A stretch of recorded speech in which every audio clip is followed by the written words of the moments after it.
Hi everyone, welcome you all to the episode 2 of my WSET Level 1 video series, and I just want to start by saying huge thank you for your all positive feedback support for the episode 1. In this episode, we're going to be covering principal grape varieties in WSET Level 1 specification. Especially, we're going to talk about 4 whites and 4 reds, and then we're going to move on to the example of wine.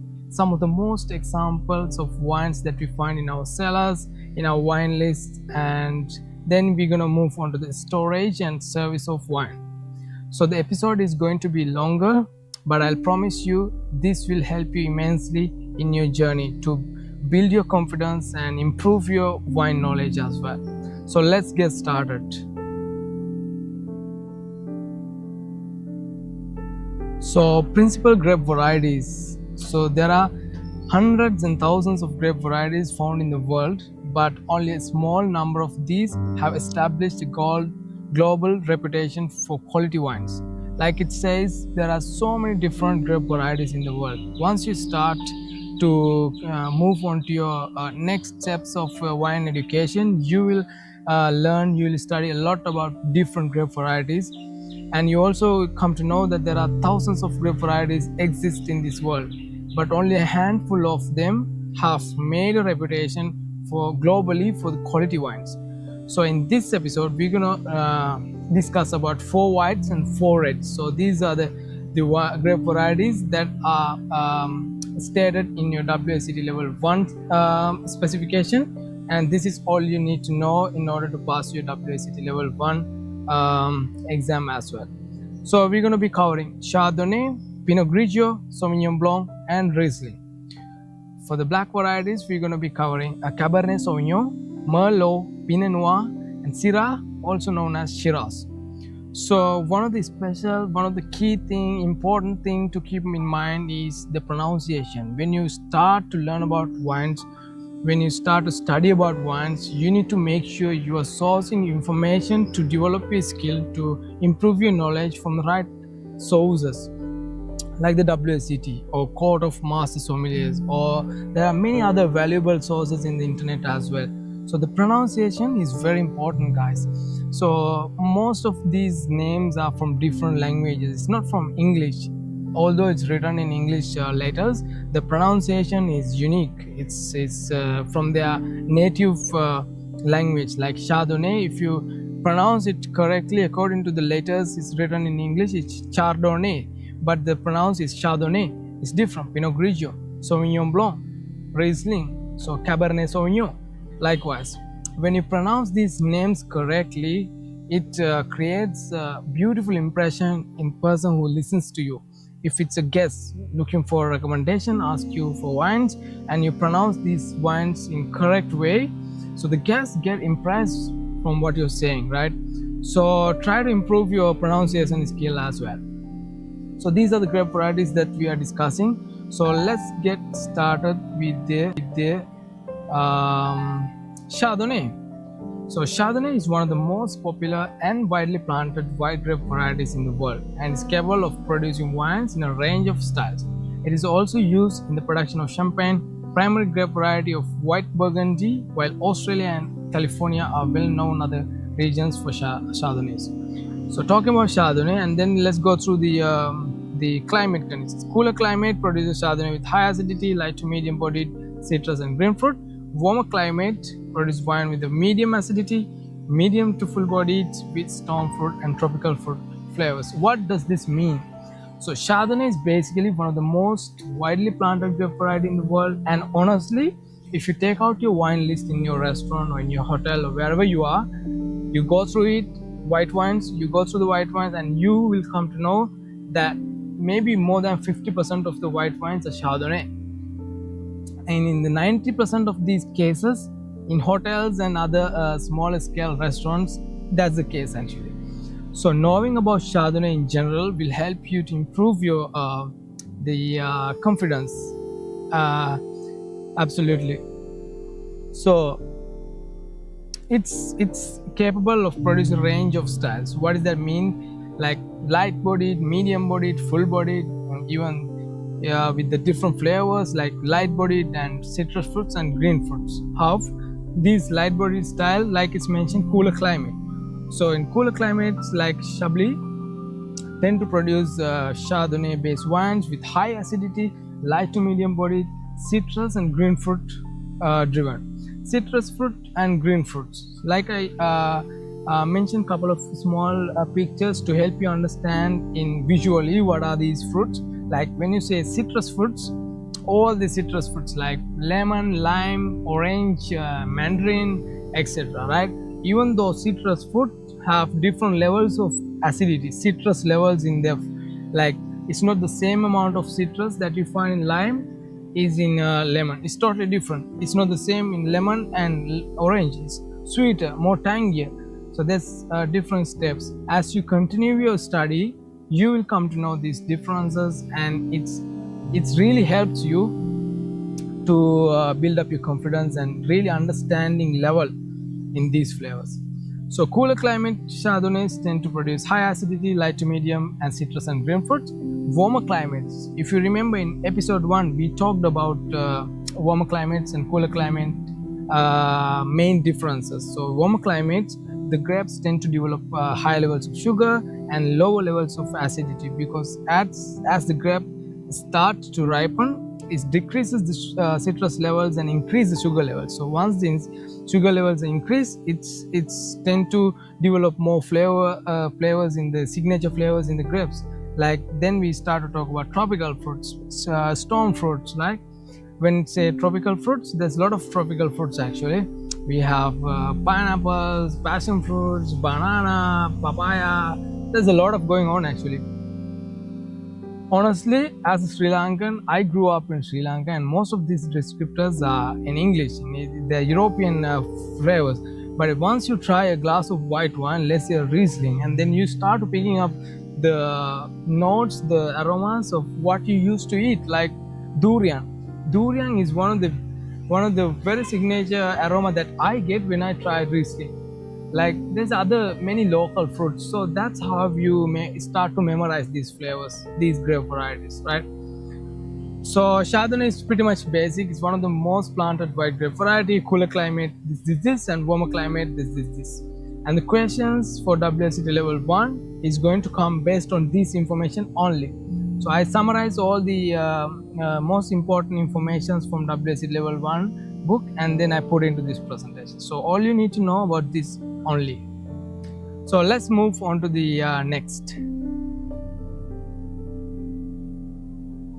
Sauvignon Blanc. So this is one of the other most widely planted grape variety, as well as most widely available white wines in the world. And no matter which restaurant, which hotel you are in, these are the wines that you find a must listed in their wine list, right? So Sauvignon Blanc produces dry wines with pronounced intensity of aromas with refreshingly high acidity, often medium bodied with flavors of green fruits and citrus fruits with herbaceous notes, asparagus and green bell pepper, cut grass. These are the signature characteristics to the Sauvignon Blanc. So often fermented in stainless steel tanks and are not matured in oak barrels. New Zealand Sauvignon Blanc and Sancerre from France are popular wines made from this grape variety. And below I have listed some pictures, small pictures of these fruits and herbaceous for you to understand easily. So as it says, Sauvignon Blanc is always dry, and it has very intense aromas of the green fruits, and then we have citrus fruits, as well as its signature characteristics of herbaceous notes like asparagus, green bell pepper, cut grasses.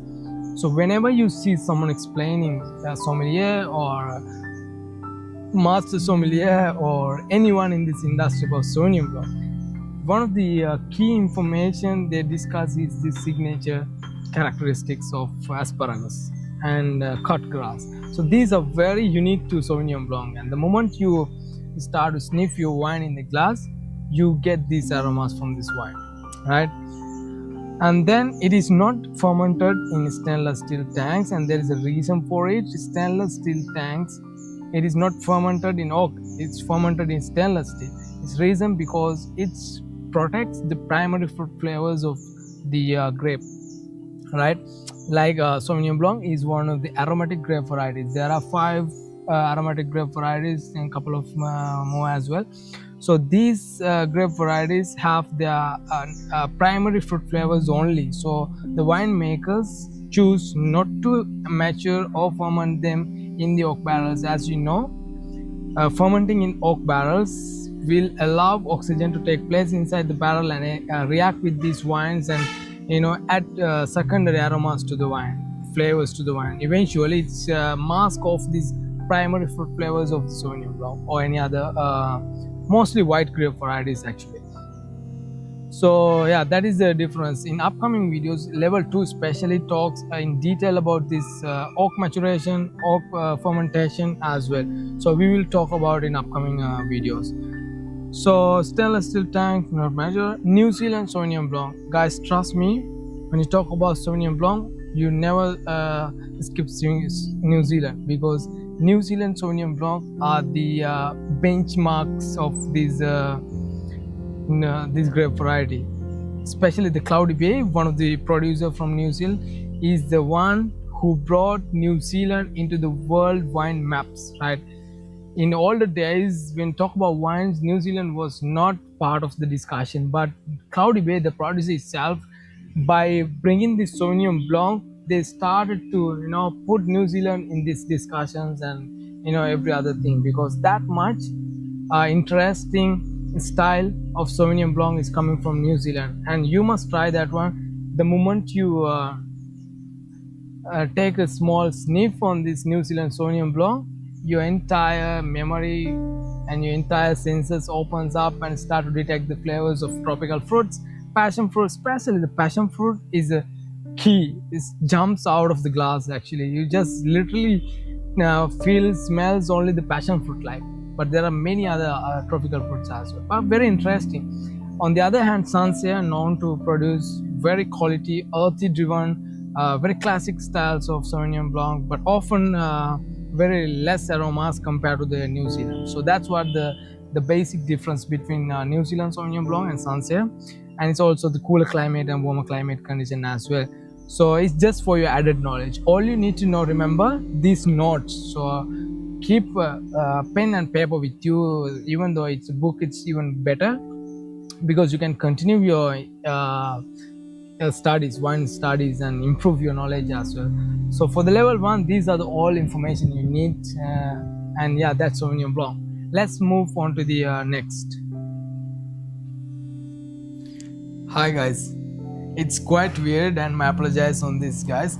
When I was recording this presentation, I missed this most interesting part of Riesling, right? And while I was downloading the presentation, I realized that I haven't recorded the Riesling part. So let's go through this Riesling. Riesling produces wines in all styles, ranging from bone dry to lusciously sweet, while retaining high levels of acidity. It has pronounced aromas ranging from floral and green fruits, citrus fruits, and stone fruit. They can be light to medium bodied and often fermented in stainless steel and not matured in oak barrels. It is the classic grape variety of Germany, where wines are produced in full range of styles. Also, Alsace in France and Australia produces Riesling wines. So yeah, as it says, Riesling is one of the most popular grape variety, and it is aromatic grape variety as well. So Riesling is very popular, and it is the classic grape variety of Germany as well. And Germany produces Riesling based wines from full range of styles, starting from bone dry to lusciously sweet. And they have even different categories wines based on sweetness levels, like Cabinet, Spätlese, Auslese, Beerenauslese, Trockenbeerenauslese, and then the other one is the ice wine. So we will be talking about all those different styles in level 2, and you will dive deep into the insights of Riesling as well. So for the level 1, all you need to know about Riesling is its characteristics. To make it helpful for you to understand even better, I listed these characters below. So green fruits, lemon, lime, citrus fruits, and then we have stone fruits like peach and honeycomb, and then we have petrol. Why petrol? Petrol is one of the key and signature character of Riesling. The moment you start sniffing, you will have these petrol characters coming from aged Riesling, especially Riesling tend to age in barrels for a longer period of time after the fermentation is complete, and those Rieslings showing the aromas of petrol, especially when you try Australian Riesling. If you ever tried, or if you have in your wine list, just give it a try. When you take a sniff, just do a proper one, and then you realize the smell of petrol coming out of the glass. And it happened to me many times, and I really enjoyed that aroma as well. So for the level one about Riesling, this is all you need to know, and let's move on. On the next, we have Pinot Grigio. So Pinot Grigio is one of the most well-known grape variety also. And the moment we say Pinot Grigio, we know we talk about Italian white wine, right? So it is a very popular grape variety that produces wine with high acidity and light to medium bodied and simple flavors of pear and lemon. They are typically dry and usually fermented as stainless tanks to protect the primary fruit flavors. Like we discussed in the previous uh, Sauvignon Blanc, these also fermented only in the stainless steel tanks, because this is also tend to have only the primary fruit flavors that is purely come from the grapes. So winemakers always ferment and mature. Mostly they are just after the fermentation they release to the market ready to drink. So they do not do it in oak barrels, and they want to really protect the flavors from this grape variety. So the next thing is the mainly associated with Italy, but also grown in other countries. So the same grape variety, also known as Pinot Gris in France, in Alsace, and also the similar styles, Pinot Gris styles, are produced in Australia. Is the same grape variety, just a different name, but also the different styles. So in France, when it makes Pinot Gris, so the style tend to be more medium to fuller bodies, more round flavors, like more storm fruits and tropical fruits. There's a lot going on. For the level one, all you need to know about Pinot Grigio is just this: pear and lemon, and it's light to medium bodied, high acidity from Italy. Yeah, let's move on to the next.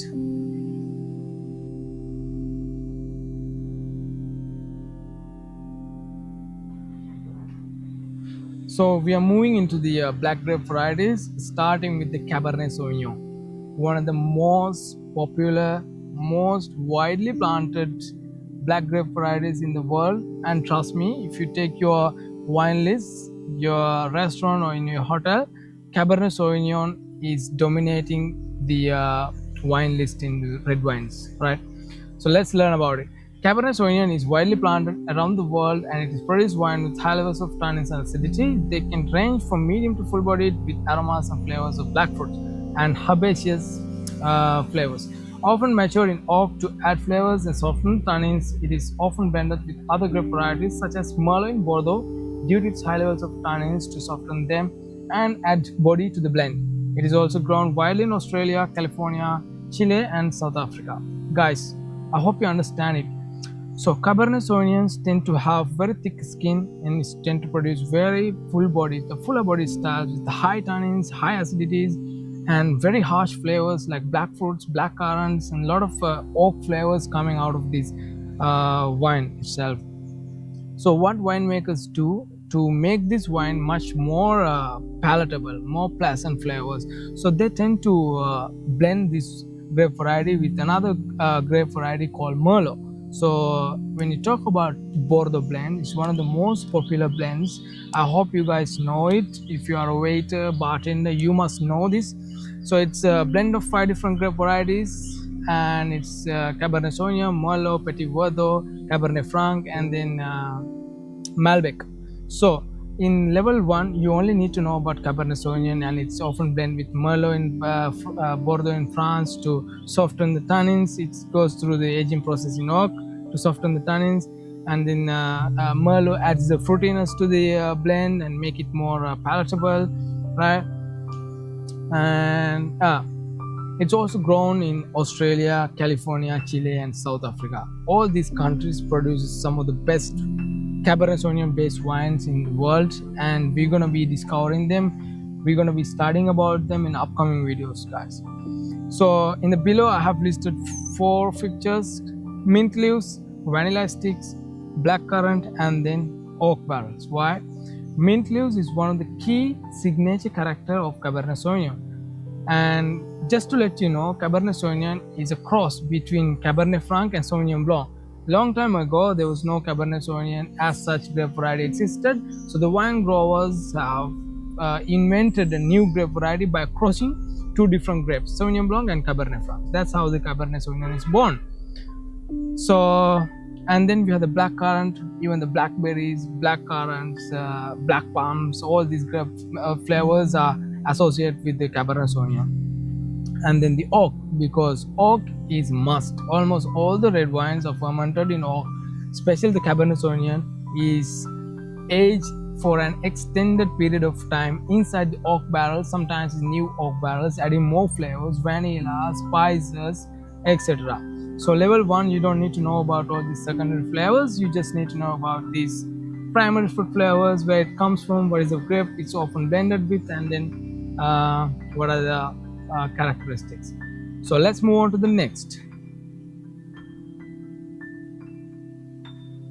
So we have Merlot.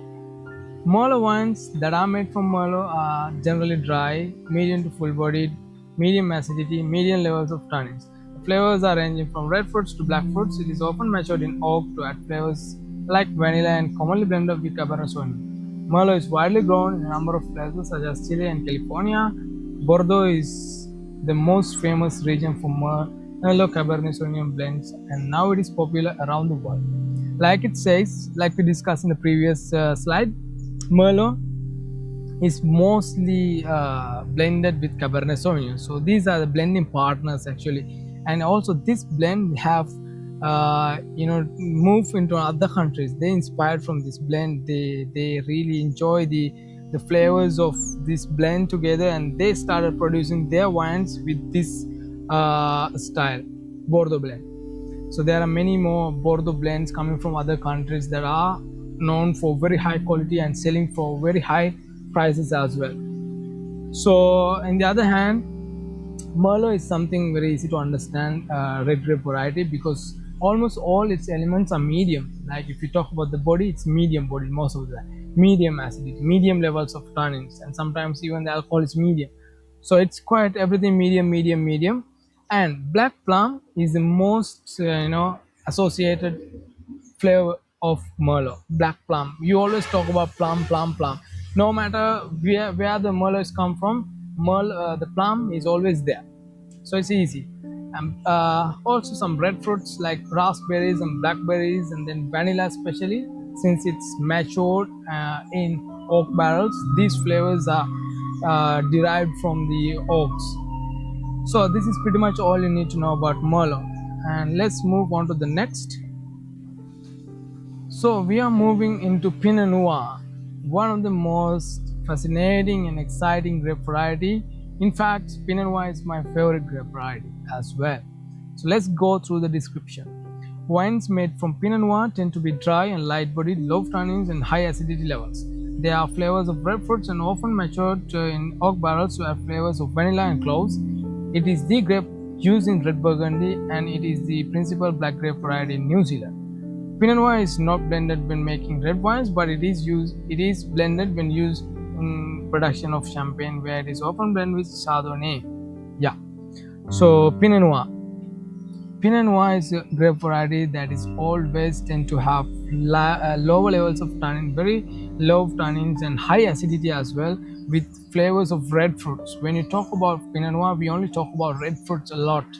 We talk about like strawberries, raspberries, red cherries. These are the very classic and signature flavors of Pinot Noir. And then depends on the producer, depends on the wine where they come from. The flavors have secondary and tertiary aromas. Just to let you know, in fact, the most expensive bottle of wine ever sold in the world is 100% Pinot Noir. It's Domaine de la Romanée Conti 1945 vintage. So it was the break itself a couple of years before, and in 2025 it's break again its own record, selling the bottle for 800,000 plus euros. I can exactly get you the number, just remember like that way. So yeah, Pinot Noir.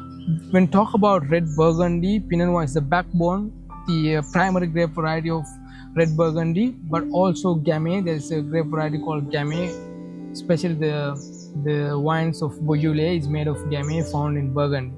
But for the WSET level 1, all we need to know about just Pinot Noir, light-bodied, lower tannins and high levels of acidity, lots of red fruits, and it is grape used in Burgundy, of course, and it is a principal grape variety of New Zealand. So that is one of the unique and special thing about this grape variety. And you might even get asked a question in your exam: what is the principal grape variety, black grape variety of New Zealand? And you will given answers, 4 answers. It's always 4 answers and 1 question. It's a multiple choice paper. So you may give on Syrah, Cabernet Sauvignon, Pinot Noir, and Merlot. So now we know it's Pinot Noir. Likewise, and yeah, and the other special thing about Pinot Noir, it's used in the production of champagne. Like we know champagne, we are talking about the champagne in upcoming slide in this video. So champagne is one of the most popular sparkling wines in the world. No, it's an icon of celebration, right? Every celebration, every occasion. As hospitality professionals working in this restaurant industry, we know that every single family, every single person who is celebrating their special occasion is celebrating with a bottle of champagne, right? Everyone is looking for a bottle of champagne. So champagne, Pinot Noir is one of the backbone, one of the grape variety out of 3 grapes used in the production of champagne. So we will be covering in detail about champagne in upcoming slide in this video. Stay tuned, right? So yeah, that is quite all you need to know about Pinot Noir. Let's move on. We have Shiraz, also known as Syrah. So this grape variety is known as Syrah in France and Shiraz in Australia. Medium to full bodied, high tannins and medium acidity, black fruit and spices. Spices like black pepper, licorice. Flavors from oak maturation are typical to this grape variety. In northern Rhone, it produces wine with medium bodied with fresh black fruit and pepper aromas.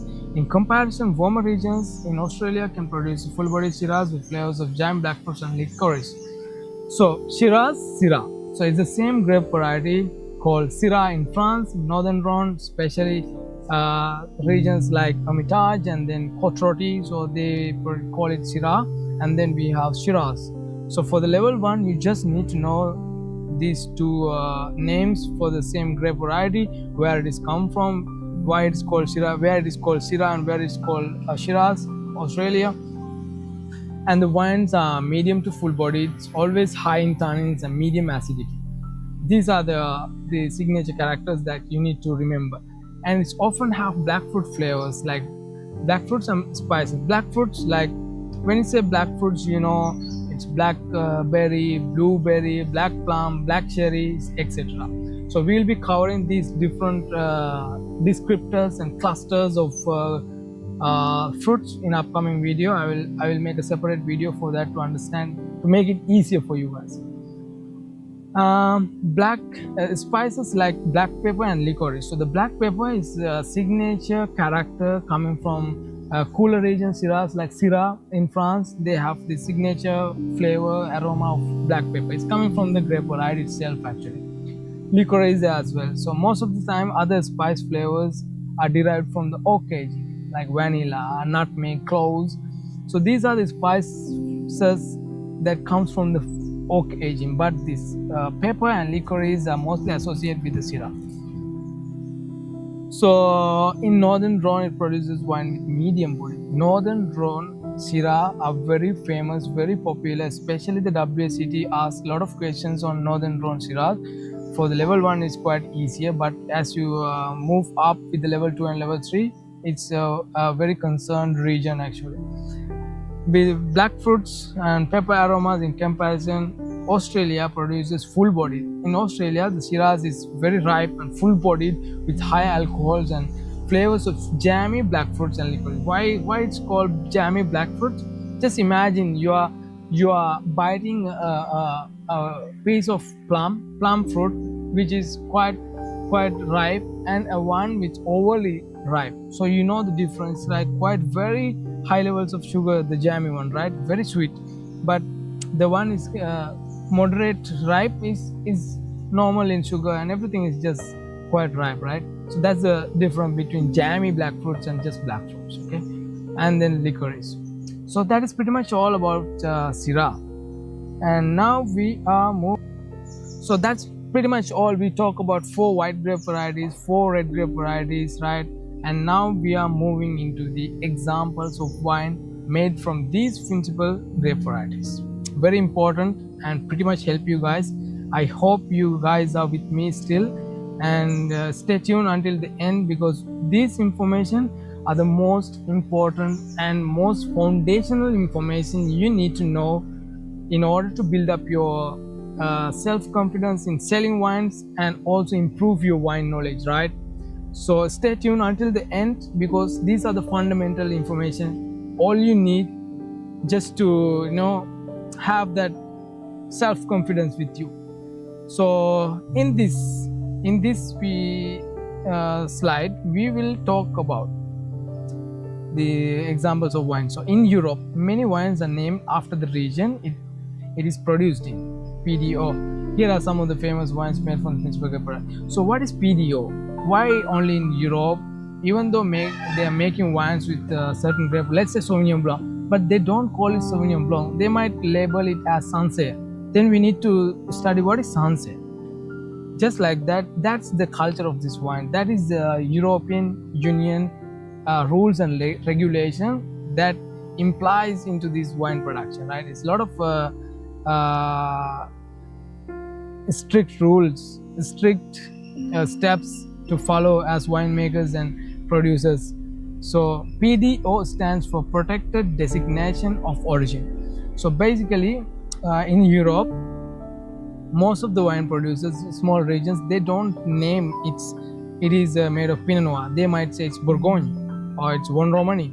Why likewise? So you have to know what is this sub-region known for, which grape variety they are producing wines, etc.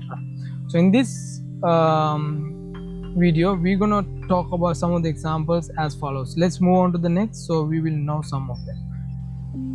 So yeah, let's start with the champagne. Like I mentioned before, champagne is the icon of celebration in the world, right? Even if you see some of the car races like F1 races, the winners are always shaking a bottle of champagne and sprinkling all around the audience, right? So that's how they celebrate. That's what champagne stands for.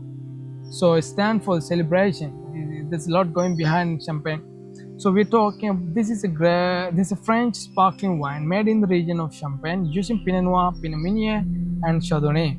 It is typically dry with high acidity and flavors of green fruits and citrus fruits with notes of bread. So what we talk, it's a sparkling wine. Obviously, it has this carbon dioxide effect in it, and it's bottled under pressure. That's why soon you open, it pops off this capsule and then start to spray all around. If you're not opening a bottle of champagne properly, that's what actually happens. Exactly going to happen. So you have to be very careful. And it is produced in the small region of Champagne in France, and it is produced using 3 different grape varieties: Pinot Noir, Pinot Meunier, and Chardonnay. So in level 1, you only need to know about 2 grapes, I think, Pinot Noir and Chardonnay. But Pinot Meunier is also one of the grape varieties used in the production. They are typically dry with high levels of acidity and flavors of green fruits like green apple, pears, etc., and then citrus fruits like lemon, lime, and even orange. Notes of bread. So notes of bread, how does this bread notes comes into champagne?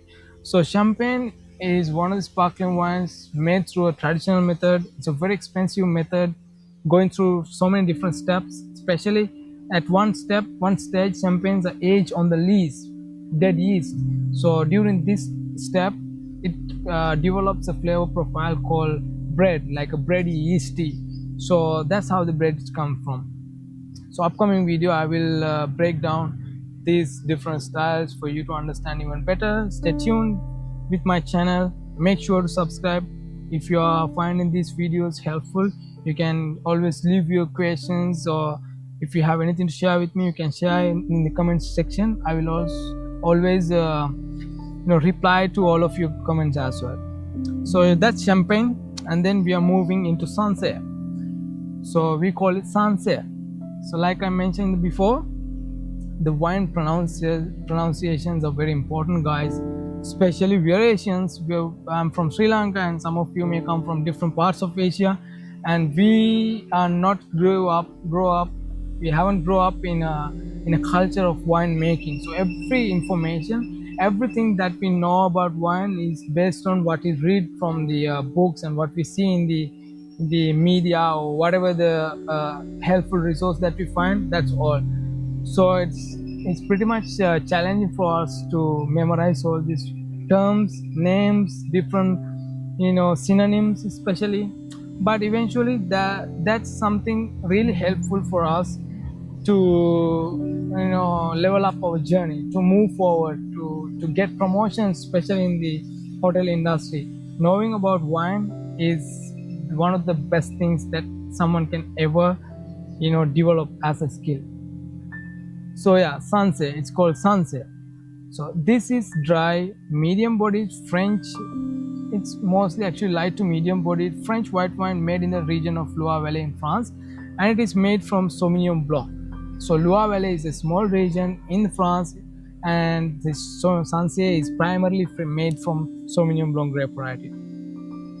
The wines are typically unoaked, like I mentioned before. They are not aged or fermented in oak barrels, because it's tend to have primary fruit flavors to enjoy as much as it can offer as a wine. And then an oak acidity with high levels of acidity. Sancerre always high acidity. Flavors of green fruits like green apple, pears, gooseberries. Like gooseberries is pretty much related with the Sancerre Sauvignon Blanc. And then we have citrus fruits, herbaceous characters like cut grass, like asparagus, like bell pepper. All these are herbaceous characters. So Chablis, we are moving to Chablis. You see the pronunciation, it's not Chablis, it's Chablis. So this is a dry, it's a light bodied with high acidity dry wine and flavors of citrus fruit and green fruits. It is unoaked as well, and it's made from the Chardonnay in the sub-region of Chablis in Burgundy, France. So Chablis itself is a sub-region in France. As you see, if you see any of these names on a wine label, you will not find what is the grape variety in it. So you just need to know by learning what is the grape variety of Sancerre, Chablis, Champagne, right? So if you take a bottle of wine from New World, Australia, New Zealand, South Africa, America, they label the grape variety of the wine. It's easy for you. I know I want to drink Sauvignon Blanc. That is Sauvignon Blanc. I can pick it up. But if you want to drink a bottle of Sauvignon Blanc from France, you will unlikely find a bottle of Sauvignon Blanc. It's just written a name Sancerre, right? So that's the importance of knowing these things. And honestly, I will share with you one of the very popular thing among the hoteliers, among the waiters. You go to a restaurant of a 5-star hotel and ask a waiter what is the grape variety of Sancerre, Chablis. Most of them don't know actually. Most of them don't know, not because they are lack of knowledge. They don't literally want to study just to added knowledge. The menu in the restaurant is our Bible. We need to know in and out about the menu. And knowing about the basics of these Chablis, Sancerre, Champagnes really help us, right? You don't need to be an expert to make a recommendation for a guest. Like, you don't have to be a master sommelier. You just need to know the facts behind these things, right?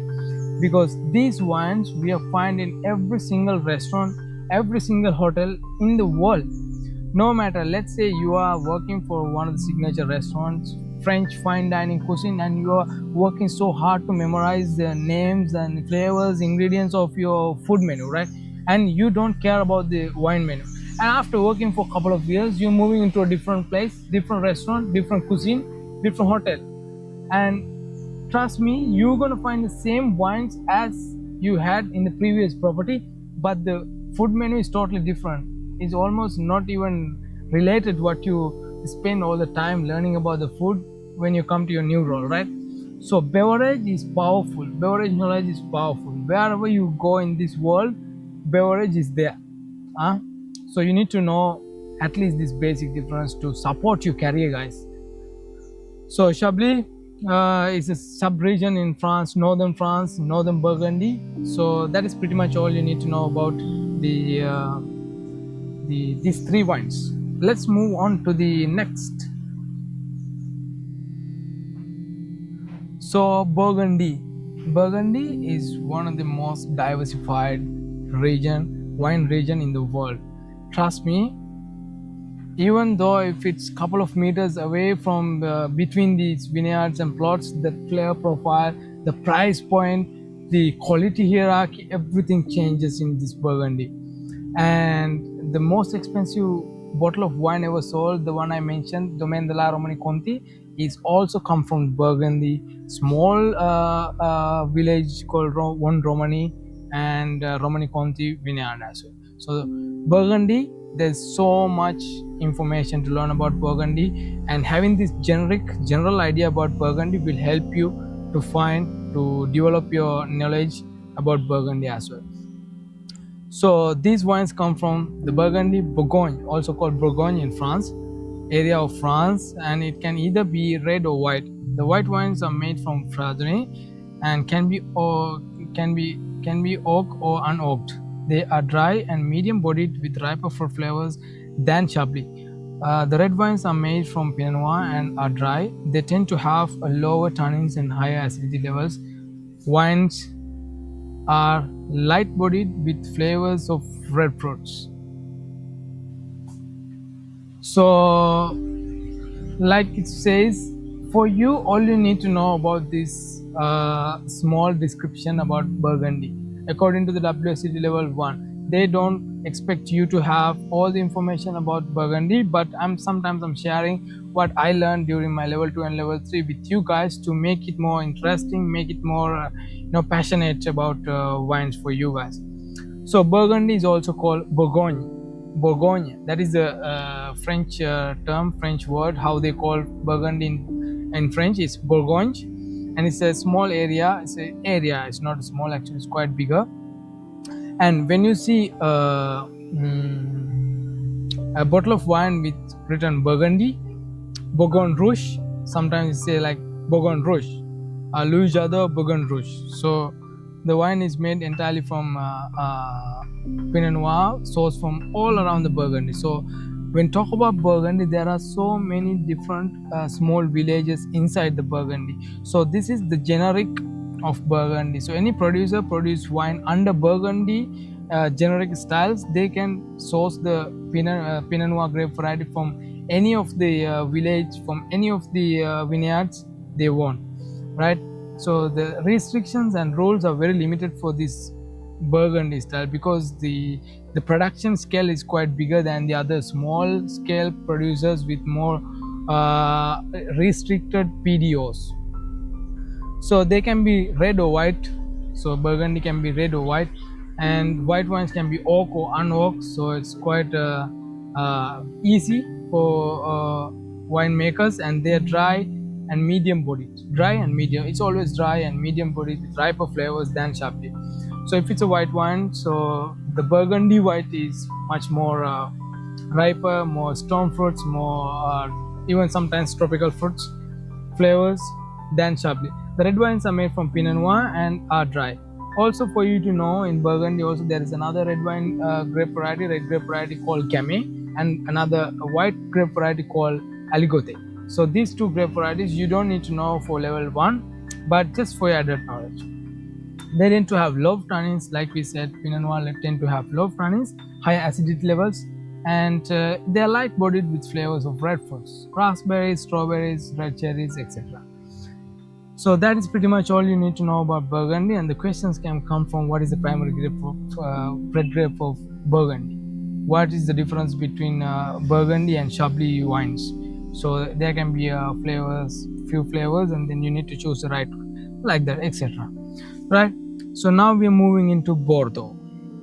So Bordeaux is one of the most fascinated wine regions in the France, in the world, and everyone is so inspired of Bordeaux styles, Bordeaux blends, and other countries. They are making Bordeaux styles after inspired by these producers, and even these producers, some of the well-known producers, they extended to another countries to expand their production. So these wines come from Bordeaux. It's an area in France and southwest actually. They are most often red wines with higher tannins and acidity, because we know Bordeaux reds are made of Cabernet Sauvignon and Merlot dominate blends mostly, and they are always high tannins and high acidities and fuller bodies. And dry wines with medium to full bodied wines often have aromas of dark fruits. So now the dark fruits also refers to the black fruits, like uh, even dark cherry, black fruits, black plums, and yeah, etc. There's a lot of dark fruit flavors associated with this Bordeaux blend, and notes of cedar from oak, because especially these Cabernet Sauvignon based blends are extended in maturation in oak, so they have derived these cedar notes, sometimes tobacco, sometimes vanilla. There's a lot of spices, like sweet spices like nutmeg and clove. There is a lot of and the typically blend of Cabernet Sauvignon and Merlot. So, like I mentioned, the Bordeaux blend refers to five grape varieties: Cabernet Sauvignon, Merlot, Cabernet Franc, Petit Verdot, and Malbec. So, for level 2, all you need to know about is Cabernet Sauvignon and Merlot. So, that is Bordeaux. Let's move on to the next. Prosecco. Prosecco is one of the most famous sparkling wines in the world, coming from Italy, and I'm pretty sure if you're working in a restaurant or hotel, you know what is Prosecco and how popular it is. And it is a light-bodied sparkling wine from Italy, made from Glera grape variety. It can be dry or medium sweetness with aromas of floral and green fruits. It's very simple sparkling wine. It's made from tank method, just for your added knowledge, and it is often have only the primary fruit flavors. Like champagne, they don't have any bready, yeasty aromas, because it's made from tank method. The process is quite faster and shorter, so it focuses on primary fruit flavors, but very high quality. And even Prosecco comes from many different sub-regions based on its quality, and we will be covering them in upcoming videos. And now Cava, that is another dry sparkling wine from Spain with flavors of green fruits and citrus. This is all you need to know for WSET Level 1. What is Cava? It's a dry sparkling from Spain and with the flavors of green fruits and citrus fruits. And what is made of Cava, just to let you know, it's Macabeo, Sarello, and Parellada. So these are three grape varieties used in the Cava, and you will be learning about them in WSET Level 2 as you continue to study your wines. So White Zinfandel, it's an unoaked rosé wine from California, which with low alcohol, medium sweetness, and flavors of red fruits. What is White Zinfandel? So basically, Zinfandel is the same grape variety known as Primitivo in Italy. It's a black grape variety actually. So why it is called White Zinfandel in California is because it's a rosé style. So it is quite sweeter and quite light-bodied, and a lot of red fruits, and it's made from short maceration actually. So I remember I used to serve White Zinfandel rosé for one of the guests. Actually, it's White Zinfandel. You don't need to say rosé when you say White Zinfandel is rosé itself. So for the guests who only ask for this White Zinfandel all the time, even though they are staying for 1 month, they only drink this wine. They love it. Especially if women, they try the White Zinfandel, they fall in love with this style because the flavor profiles, sweeter style, easy to drink. Likewise, Beaujolais. So you call it Beaujolais. It's quite hard to pronounce. It's a Beaujolais. No, it's Beaujolais. So it's a dry, light-bodied red wine from France, from southern Burgundy, and it is unoaked. Has low tannins with flavors of red fruits. And also the primary grape of Beaujolais is Gamay. Like I mentioned, there's 2 red grapes and 2 white grapes, Pinot Noir and Gamay, and Chardonnay and Aligoté in Burgundy. So Beaujolais is made of Gamay primarily, and it's light-bodied, just like Pinot Noir. It's light-bodied, low tannins with high acidity, with flavors of red fruits. These two grapes always have very similar flavor profile, easy to explain, easy to understand. And now we are moving. So our next wine style is a Codron, and it's a dry, medium-bodied wine from France with red fruit and peppery flavors. So basically, it's a blend of different grape varieties like Grenache, Mourvedre, and Syrah, and it tend to produce dry wines with medium-bodied with the flavors of red fruits. When you say red fruits, uh, we have like strawberries, raspberries, red cherries, and also the peppery. Peppery flavors are very much associated with this Rhone Valley styles, especially the northern Rhone. So yeah, and then we are moving into Chianti. Chianti is one of the most popular red wine again, and it's pretty much popular among the guests who are dining in the restaurants with us.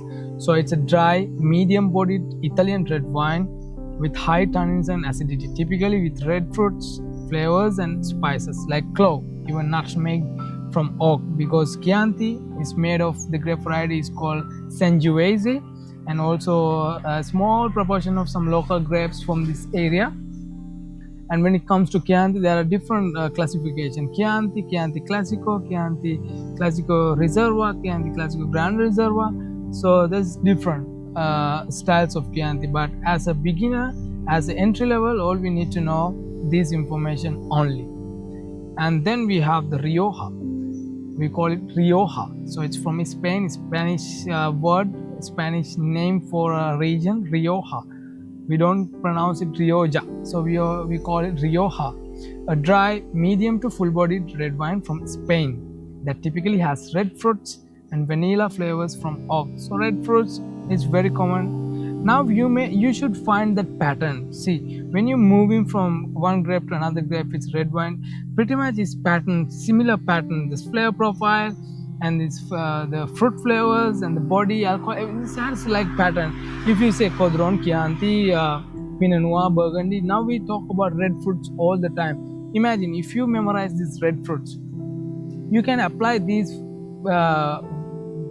the descriptors like raspberry, strawberry for all these wines, right? It's very similar. That's how you describe a flavor profile of a wine. So it's very common with most of the wines that we serve day-to-day life. So it's easy, guys. Red fruits, right? And spices. When you say spices, like cloves coming from oak. If you say sweet spices, we have nutmeg, we have cinnamon, we have a lot going on. Okay. So next is Chateau of the Pape. It's quite difficult to pronounce. I was also struggling when I was starting, but it's easy, guys. Chateau of the Pape. So you can say Chateau of the Pape. It's a dry, full-bodied red wine from France with high alcohol, often displays red fruit flavors with spices from oak. If you remember when we first talked about high levels of alcohol in wines, Chateau of the Pape was one of the examples because it's often exceeds the average alcohol volume in a wine of 11 to 14.5. Sometimes in Chateau of the Pape we find more than 15% alcohol by volume. So it's very strong, very full-bodied. Chateau of the Pape is itself a small region in South France, and it's allowed 13 grape varieties in its blend. So it's always a blend, mostly Grenache grape variety dominated, but 13 grape varieties are permitted by law. So yeah, it's red fruit flavors again with spices from oak. And then now we are moving into Sauternes. So you pronounce this as Sauternes.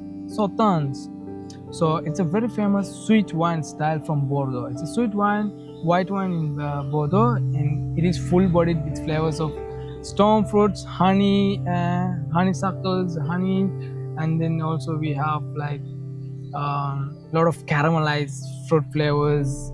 Even we have sweet tangerine spices flavors, because it is made from grape varieties that is affected by a process called fungus called noble rot, also known as botrytis. So it's a natural process.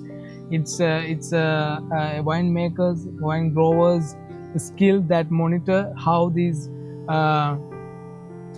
climate conditions are monitored and adapted their wine growing skills to to harvest these grapes in the right condition. Because if they miss a single step, single moment, single even couple of days, they can have all these grapes affected by fungus negative way.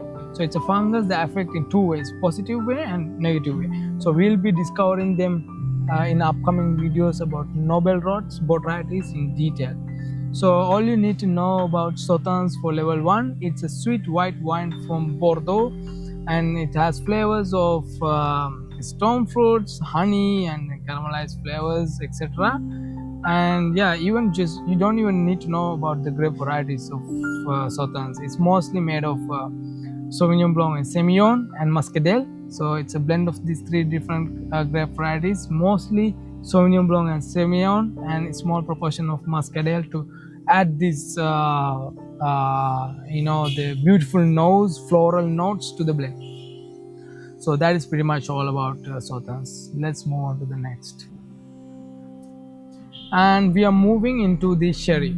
So sherry, in my experience, in one of the most underrated wine styles, fortified wine styles in the world.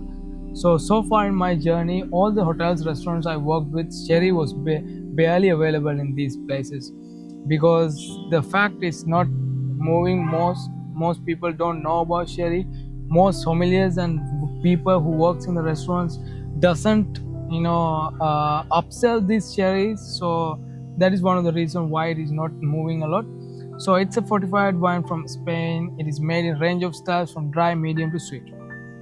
So for the level 1, all you need to know about sherry is this is all. And yeah, as we continue to learn wines, continue our wine studies, we will learn about different styles of sherries, how it is made, what is the fortification methods, and what is Solera system, etc. So we are moving into the fourth. So this is another fortified wine from Portugal. It is sweet and high in alcohol. It is made in a range of styles and are typically red, full-bodied with high tannins and black fruit flavors. So port wines are always sweet, but there are dry styles of port. I remember I tried one of the dry ports in one of the tasting events in Dubai. So it's quite interesting and quite similar with the our still wines actually. And then it is sweet, high in alcohol, because it's fortified wine. Obviously, the high alcohol content is higher, and that is made in a range of styles and typically red. So it is typically red. So almost all the ports you find in day-to-day life is red, and it's fortified and it's full-bodied with high tannins. Tannins levels are always high, and I'm pretty sure you know what is tannin, what we talk about, what is body. We already described these elements in detail in our episode 1. In case you haven't watched the episode 1, please go through. And then we have black fruit flavors as well, right? So that is pretty much all about both that you need to know about. So and that is pretty much all for WSET level 1 different wine styles. Okay,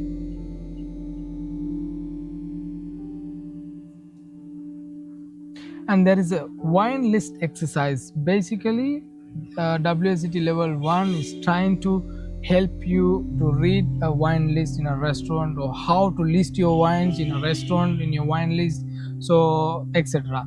Because most of the wine lists in restaurants are structured in a wrong way, or it's listed in a wrong manner, etc. So according to WSET, according to the proper way, they mention there's 2 wine lists in the WSET level 1 book. I just picked 2 examples just to let you know how they are listed on a wine list according to the WSET level 1. So for the first one, red one, we have Chateau Ube Premier Grand Cru Classé Saint-Emilion, Bordeaux, France. So that is the full name of the wine. So we start with the Chateau Ube. Is a producer. Premier Grand Cru Classé is the quality hierarchy or the labeling term. And then Saint-Emilion. Saint-Emilion is the region of France. It's in the right bank of Bordeaux in France, and yeah, it's Bordeaux in France. And in a small description, it's mentioned how the wine tastes like, what is the wine for guests to understand, because anyone who read this first paragraph, first sentence, may have no idea what's the wine, what is the grape variety, what is the flavor profile of it, right? So it's mentioned properly: a Merlot dominant blend with blackberry fruit and cedar notes. See how easy it is to understand the wine list, right? When you list your wine list in this way. So it's a Merlot dominant blend with blackberry fruit and cedar notes. Quite easy. And the white wines normally listed this way, like Chateau Saint Andelaine, Sancerre, Loire, France. So Chateau Saint Andelaine is the producer, Sancerre is the sub-region, and Loire is the region, and France is the country producer. Now you should know what is Sancerre, what is the grape variety of Sancerre. It's a green fruit, blah blah blah, as you can see with the high acidity in the description. Okay, that is pretty much all. Like I mentioned before, I have my WSET level book with me in PDF format. If any of you would need the book, please feel free to reach out to me. I will share with all of you guys. Just you need to share your contact details personally with me. I will share with you.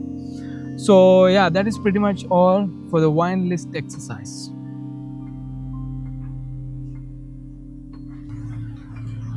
So we are moving into the next topic: storage and service of wine. And this is very important, guys. This is very sensitive topic in terms of wine service and storing wines.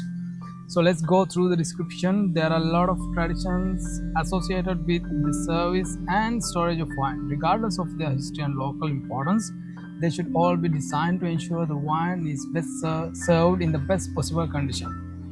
So what does this mean? Because when goes back to the history and other traditions, especially from different places, especially where the wine is born, like Georgia, these countries still continue their traditional methods of storing wines in quarry, like larger the mud pots stored under the ground, and wines are stored in them to mature their wines, and that is kind of way to mature the wine without letting the oxygen take place inside the vessel, and this is a kind of traditional way. And these winemakers, these families continue to carry these legacies, this history of their winemaking to the next generations. So there's no obstruction from, obstacles from these wine organizations, as long as these rules and these methods are designed to ensure the wine is served the best possible condition. So they are still allowed. Still in Georgia, they use these quarry pots, and like Georgia, many other countries have their traditional ways, and those are very interesting. And I love diving into these different stories of wine traditions, like history. So the storing wine, if a wine is stored incorrectly, it can affect the quality. It will slowly start to lose its characters and develops faulty. Like we know, we are strictly monitor the temperatures inside our chillers, and we even have temperature record sheets with us, which we have to mark every single day, morning and evening. The temperature remains perfect. If not, we immediately need to take actions and inform the engineers to fix them as soon as possible. Otherwise, all these wines will get affected by the temperature, and they eventually become faulty. And it's a big cost to afford by the company, and eventually it might even lead to lose your job, right? Because you're not properly trained to protect your wines, to take care of your resources, and eventually the result will be terminated by the hotel or restaurant. That's the case, right? So it's that much sensitive and serious. That's what I'm trying to explain. So let's move into the next.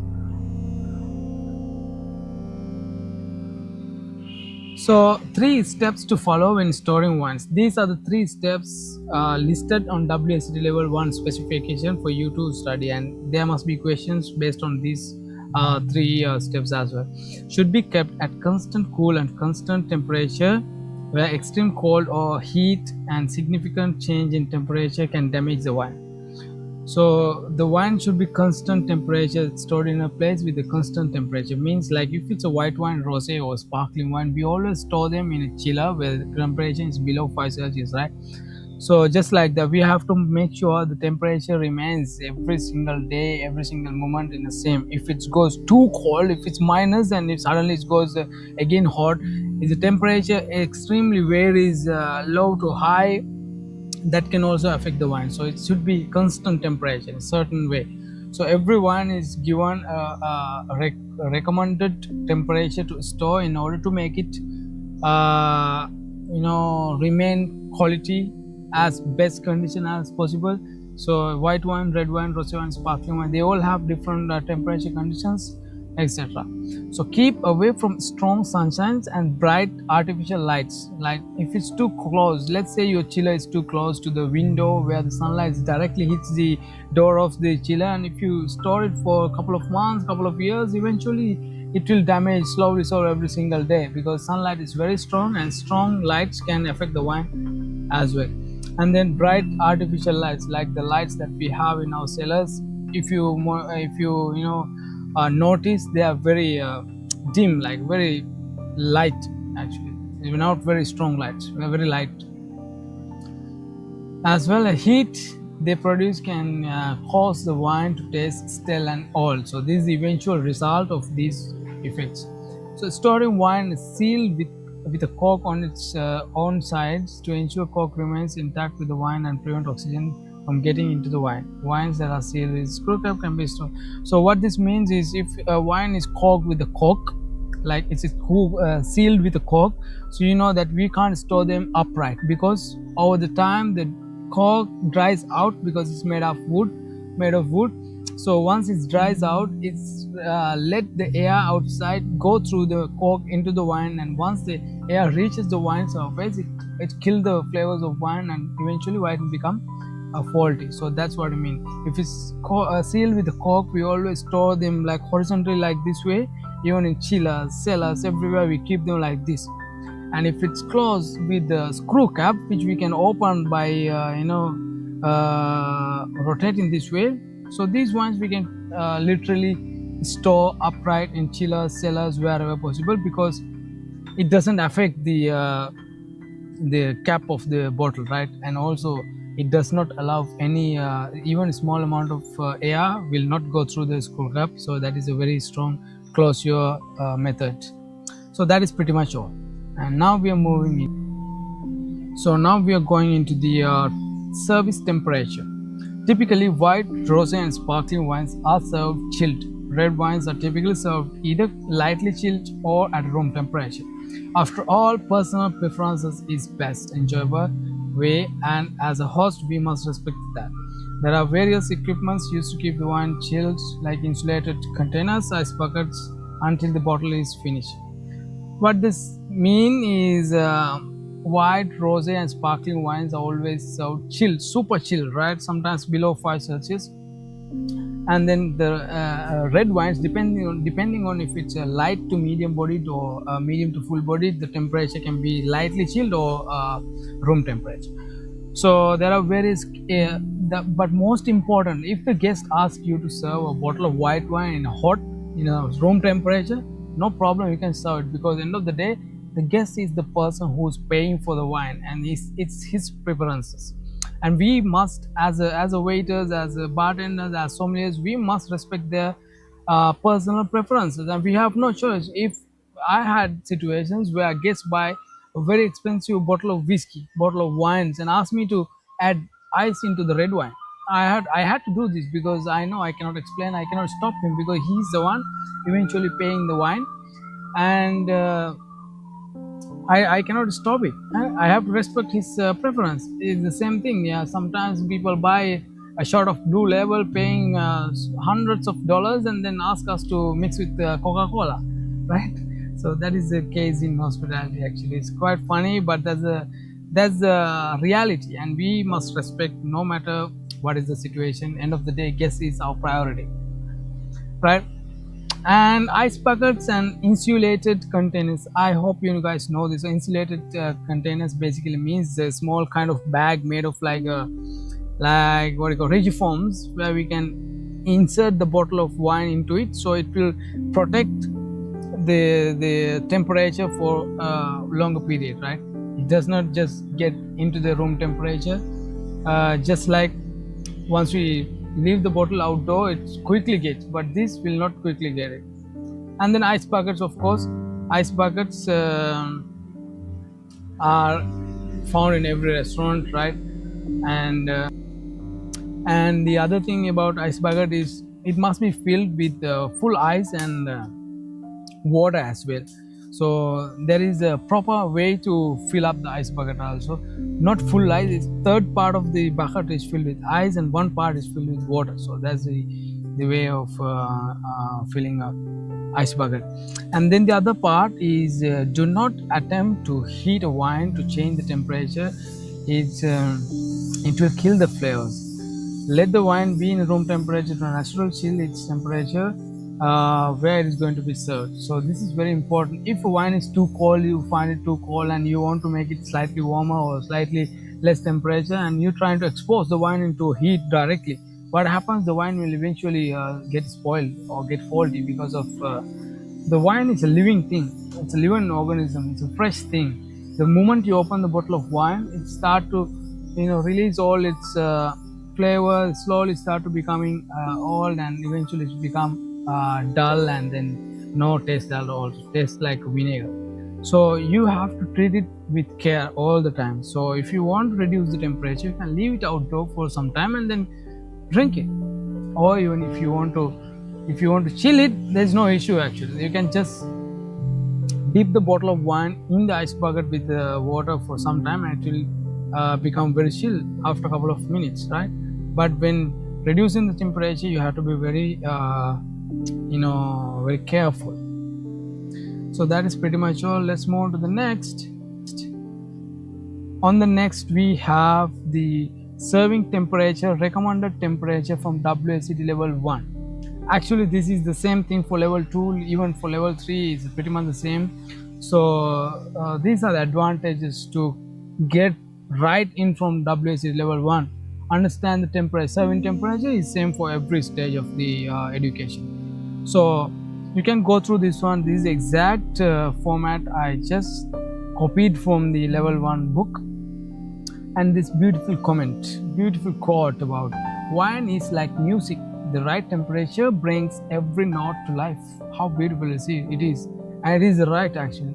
The moment you get the temperature wrong, and so the guest starts to complain, and whole scenario will be different. And if you serve it the right way, correct way, if you follow these steps and serve it, it's like music. It's the right temperature brings every note. Like temperature can really enhance the potential of the flavors in the wine, right? So just like that. So the glassware is very important. There are hundreds of design glasses, but the thing they all have in common is the bowl of the glasses narrow at the rim. You see all the wine glasses have bowl and then narrow in the tip, right, in the rim. It allows wine aromas to concentrate inside the bowl and better appreciate. Of course, once we pour the wine into the glass, we swirl it, we appreciate the wine by taking sniffs, swirling, and then enjoy the wine. It's not the same effect like you can pour the bottle of wine into a teacup and then you cannot enjoy, and it will not open up its flavors, right, in a teacup. So that is why we have specially designed glassware to serve wines, to enjoy wines with a long stem, so we don't touch the wine. Even while you're touching a glass of wine, you have to avoid touch the glass by the bowl. You have to hold it from the stem using your fingers, because the temperature in your body can even affect the temperature of the wine. So that is how sensitive the wine is. And we have to understand, as professionals working in the industry, serving the wines every single day, we cannot afford to do all these silly mistakes, and that will make us look stupid in front of the guest. So typical red wine glasses are slightly larger, white wine glasses than white wine glasses, right? And sparkling wines are mostly served in flutes.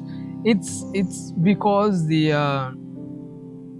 visual effect of the bubbles rising from bottom of glass to the top, and it looks beautiful. But Now in modern wine consuming wine trends, people and wine professionals, especially the sommeliers, head sommeliers, and people who make the decisions in the world of wine tend to move into slightly larger bowl glass, specially designed. Like some of the biggest glass designers in the world, they specially design glasses with more larger bowl just for champagnes and sparkling wines than the typical champagne flute. So preparing wine glasses, glass must be completely cleaned before they are used, because any residual detergent or dirt can spoil wine. Must always be this very generic, guys. So this is what we do on every single day on daily basis. Our responsibilities is make sure the glasses are super clean before we serve them.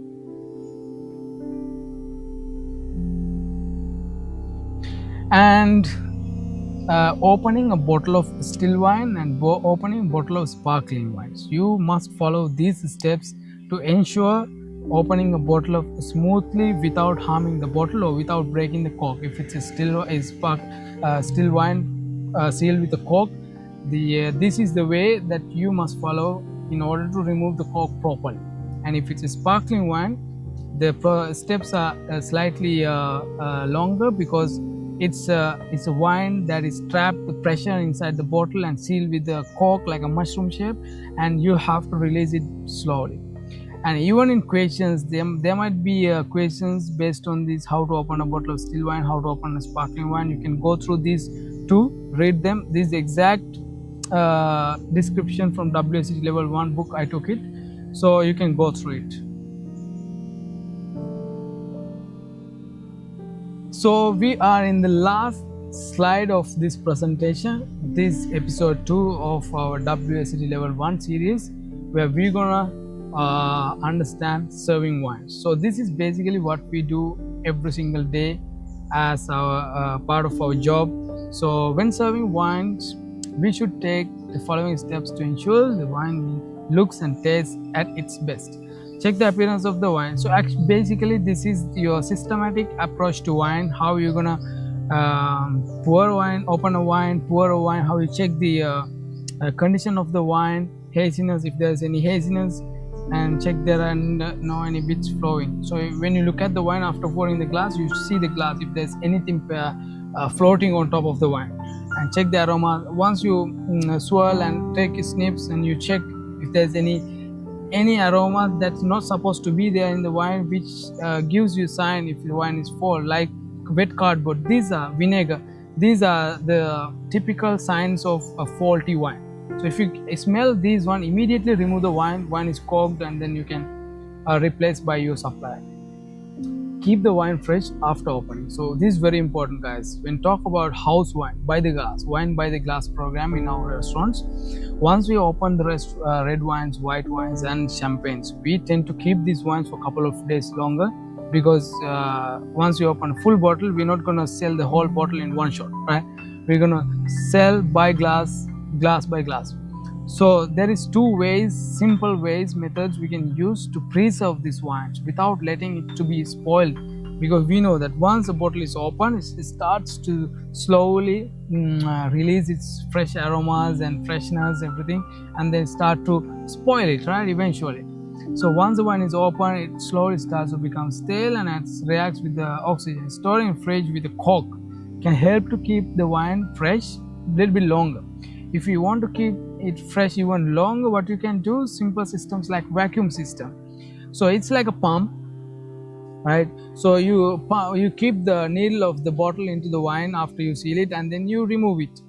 So it comes with its own closures. We cannot use cork or screw caps and then use these vacuum systems. So it comes with its own closures, where we can input the system into it and then pump it out. All the oxygen inside the wine will come out, and we can eventually keep the wine for a long time.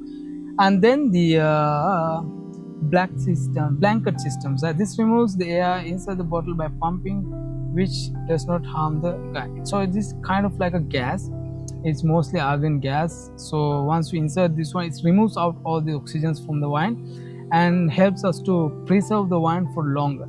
But these are quite costly, but this vacuum system is not that cost compared to this using gas. So these are the ways. Otherwise, if you keep your open bottle of wine outdoor, if it's a red wine in your shelf, after 2 days you will find the taste totally different. It's totally dull and it's already spoiled. You cannot serve this any longer to the guests. And also, most of the guests are very demanding. They always want us to open a full bottle when they're asking for a glass of wine, because they know if we trying to serve a glass of wine from a bottle that already opened, they feel not happy, because they think we serving from a bottle that being stored after opening for many days, right? Actually, they're paying for it and they're demanding it. So that's the reality. So that is pretty much all for our episode 2 on WSET level 2 level 1 video series, guys. I hope this video was helpful for all of you, and I'm pretty much sure and I can guarantee you, if you grasp all this information, you are 60% you are there to become a sommelier, because these are the foundational basics. So if you get these basics correctly, properly, just like a building, if the foundation of the building is stronger, we can keep building up story by story for as long as height it goes, like just like that. If you understand the foundational basics of wine from WSET level 1, so you can keep going, keep studying level 2, level 3 and diploma, etc. These are the foundational basics. So thank you very much. If you are wait until this moment, until the last moment, and I look forward to come up with episode 3, gonna be even more exciting. So yeah, if you have any questions, you can leave in the comment section. I will reply to all of you guys. And if you want to have this WSET level 1 book, always reach out to me. I will share with you guys. I have it with me. So I wish you have a great day, great weekend ahead, and I will see you in the next video. See you.